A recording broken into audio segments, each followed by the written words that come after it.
The Oppo Find N5 is potentially the best foldable phone out there right now, and still it could end up being totally useless. Today we are going to talk about some of the issues that these devices are running into, but let's start with the good news. So let's start with the specs first, and this is a very thin device.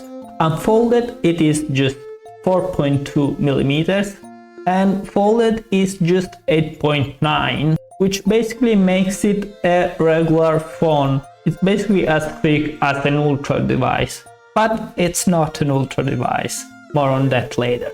It also weighs just 229 grams, and it is IPX9, basically is water resistant, and it can also withstand high pressure jets. But it's also lacking some dust resistance, and that's kind of a bummer. It has two great screens, they are very big, and the main one, when it's folded, it's 6.62 inches LTPO and 120 Hz, and it comes with 1600 maximum brightness, and it has a peak of 2450. The big one is 8.12 inches, and it's still an 120 Hz. It comes with LTPO, but it has a slightly lower brightness, which is 1400 maximum brightness and 2100 peak brightness, but it's still great, and you can probably see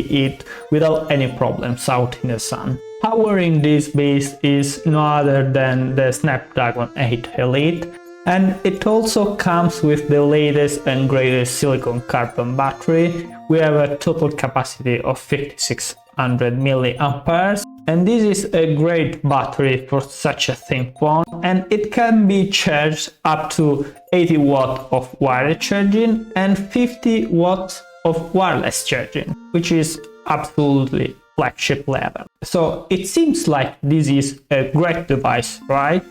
This new silicon carbon battery is making it possible to have these very thin devices, and they are so powerful, so we should be really excited, right?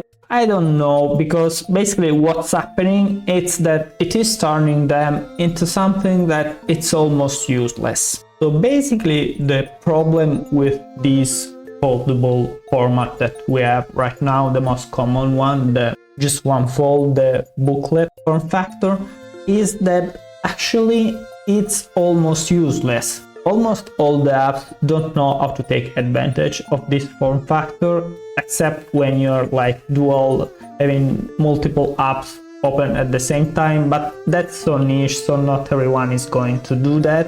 Media consumption is meh, because you cannot have a 16:9, which is the most used screen format for media consumption, and because the device is so thin, basically the audio is not even that great.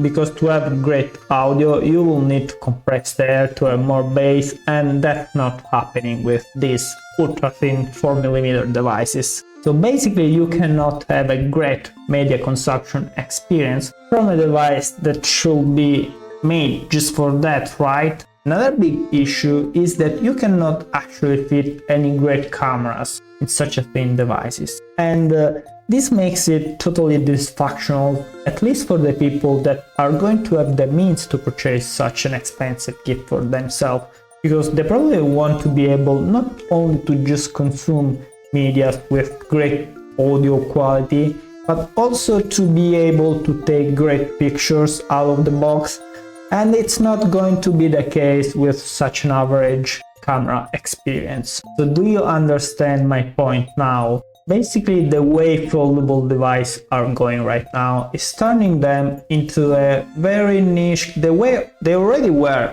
a niche category. Let's not make a mistake right there. They were already niche, but now they are even more niche, because yes, they are becoming beautiful, but I cannot think of so many people that will actually trade their normal phones for something that can do less and cost you more, and just because it is beautiful. So if you agree with this statement, the question becomes, what is this useful for then? In my opinion, one of the possibilities is that this is actually going to be beneficial for other categories, such as tablets, for example.